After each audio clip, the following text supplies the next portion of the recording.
പ്രിയമുള്ളവരെ, അങ്ങേയറ്റം വേദനാജനകമായ ഒരു സായാഹ്ന വാർത്ത നമ്മൾ ചാനലുകളിൽ കണ്ടുകൊണ്ടിരിക്കുക. 8 പേര് മരണപ്പെട്ടു. വാൽപ്പാറ ചുരത്തില് അധ്യാപകര് യാത്ര ചെയ്തിരുന്ന വാൻ താഴേക്ക് 11ാമത്തെ വളവിൽ നിന്ന് 10ാമത്തെ വളവിലേക്ക് മറിഞ്ഞ് അപകടം സംഭവിച്ചു. നമുക്കറിയാം, വാൽപ്പാറ വഴി പോയിട്ടുള്ള എല്ലാവർക്കും അറിയാം, നല്ല റോഡാണ്.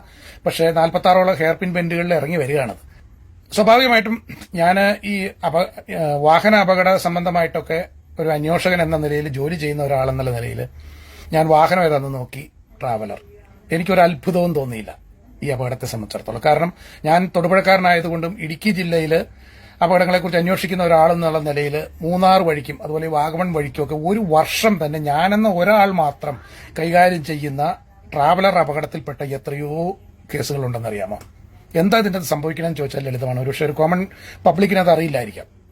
ഏറ്റവും ബ്രേക്ക് സിസ്റ്റം ഫെയിലിയർ ആയിട്ടുള്ള, ഒരു കണക്ക് പറഞ്ഞാൽ അപ്ഡേറ്റ് ചെയ്യാത്ത ഒരു ബ്രേക്ക് സിസ്റ്റം ഫോളോ ചെയ്യുന്ന ഒരു വണ്ടിയാണ് ഈ ട്രാവലർ.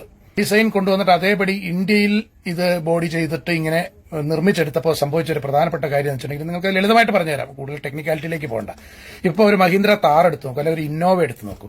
അതിന്റെ ബ്രേക്ക് ഡ്രം എന്ന് വെച്ചാൽ ബ്രേക്കിന്റെ ലൈനർ പിടിക്കുന്ന ആ പോർഷൻ, അതിന്റെ ഏറെക്കുറെ വലിപ്പമേ 2.5 ടണ്ണാണ് ഒരു ഇന്നോവയുടെ സ്കോർപ്പിയോയുടെ ഒക്കെ ഗ്രോസ് വെയിറ്റ് അപ്രോക്സിമേറ്റ് മാക്സിമം എങ്കിൽ 5 ടണ്ണ് വരേക്കും കപ്പാസിറ്റി ഉള്ള തരത്തിൽ ഡിസൈൻ ചെയ്ത ഈ വണ്ടിയുടെ ബ്രേക്ക് ഡ്രമ്മിന് അതിന്റെ വലിപ്പമേ ഏറെക്കുറെ ഉള്ളൂ എന്ന് മനസ്സിലാക്കുക. അപ്പൊ ബ്രേക്ക് ചെയ്യുമ്പോൾ എന്ത് സംഭവിക്കും വെച്ചാൽ ഈ ലൈനർ ഉരുകിയിട്ട് ഒരുമാതിരി ഗ്രീസ് പോലെ ആയിപ്പോവും. പ്രോപ്പർ ഫസ്റ്റോ സെക്കൻഡോ ഗിയർ ഇട്ട് ഇറങ്ങി വരാത്ത ഒരാളെ സംബന്ധിച്ചിടത്തോളം ബ്രേക്ക് കിട്ടുകയില്ല. ഗ്രീസ് ഇട്ട മാതിരിയാണ്, അടുത്ത ഈട്ടേ കയറും അല്ലെങ്കിൽ താഴോട്ട് പോകും. ഇതാണ് സംഭവിക്കുന്നത്. 99% ഈ ട്രാവലറിന്റെ അപകടങ്ങൾ സംഭവിക്കുന്ന, ഹൈ റേഞ്ചിൽ സംഭവിക്കുന്നത് അങ്ങനെയാണ്. ഇപ്പൊ ഞാൻ തൊടുപുഴ ആയതുകൊണ്ട് തൊടുപുഴ തന്നെ ലീഡിംഗ് ആയിട്ടുള്ള ട്രാവലർ ഓപ്പറേറ്റേഴ്സ് ഇവിടെ നിന്ന് കാഞ്ഞാറിന്ന് പുള്ളിക്കാനം വഴിക്ക് അവർ ഓട്ടം എടുക്കത്തില്ല. ഈരാറ്റുപേട്ട ചിറ്റി വാഗമണാണെങ്കിൽ മാത്രമേ അവർ ഓട്ടം പോലും പിടിക്കുകയുള്ളൂ. അതിന്റെ റീസൺ ഇതാണ്. എത്ര ദയനീയമാണെന്ന് ആലോചിച്ച് നോക്ക്. പിന്നെ മറ്റൊരു പ്രധാനപ്പെട്ട കാര്യം എന്ന് പറഞ്ഞാൽ, ഈ ലൈനർ ഡ്രമ്മിൽ ചൂടാകുമ്പോൾ പുറത്തുനിന്നുള്ള എയർ ഫ്ലോയിലാണ് സ്വാഭാവികമായിട്ട് അത് തണുക്കേണ്ടത്. അത്തരത്തിൽ ക്രമീകൃതമാണ് ഈ മറ്റു വണ്ടികളുടെയൊക്കെ. പക്ഷെ ഇതൊരു യൂറോപ്യൻ രീതിയിൽ അവിടുത്തെ തണുത്ത കാലാവസ്ഥയിൽ ഓടാനുള്ള വണ്ടിയുണ്ട്.